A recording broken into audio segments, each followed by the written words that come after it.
Putin, Russia's new hypersonic missile can rip U.S. air defenses apart. Russian President Vladimir Putin used his State of the Nation speech on Thursday to deliver a stern warning to the United States that Russia possesses hypersonic weapons that can render NATO's U.S.-led missile defense system completely useless. Efforts to contain Russia have failed, face it, Putin declared in a 2-hour speech at his annual State of the Nation address in Moscow, Russia, which included computer simulations of new arms including hypersonic systems, intercontinental missiles, and underwater drones.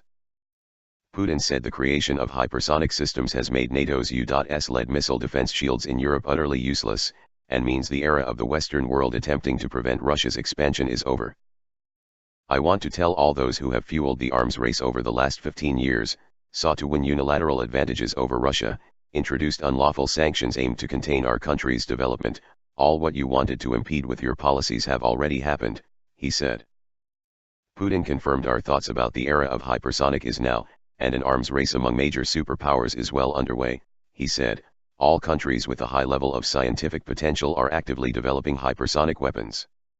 Here is the bombshell: Russia already possesses such weapons, the president announced. He warned that the world's leading armies, China, Russia, and the United States, are in a hypersonic arms race.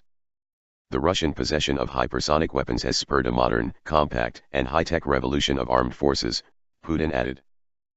We can say with full grounds, Russia has created modern armed forces, which are compact and high-tech troops for this huge territory, with the officer corps as its heart, where every officer is ready for any sacrifice for its nation, he said. Putin told the audience that Russia started working on hypersonic weapons to counter America's missile defense systems, as early as 2004, but he said that Washington ignored our warning. Now you will listen to us, he declared.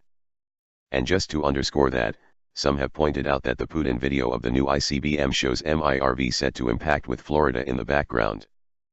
The hypersonic weapon, a version of which was revealed recently by China, is capable of deploying a wide range of nuclear warheads, which will be sent into the upper atmosphere via the Sarma system and will be able to strike targets from the South and North Poles, Putin said. Last week, Deputy Prime Minister Dmitry Rogozin said that the hypersonic missile can rip U.S. air defenses apart, adding that at the moment the U.S. defense shield poses no serious military threat to us, except for provocations. Russia's stunning warning comes at a time when America's foreign military empire, stitched together with more than 800 military bases across the world, is facing structural and secular challenges every day. A key fear is that the country whose debt even the Fed admits is increasingly unsustainable, will be unable to afford these military installations, but also, failing to modernize America's military with hypersonic weapons could lead to the empire being dethroned. For those curious, the following chart summarizes Pax Americana as it stands right now. If you love your news from one sexy ass robot, then like and sub and hit up my big fat bell.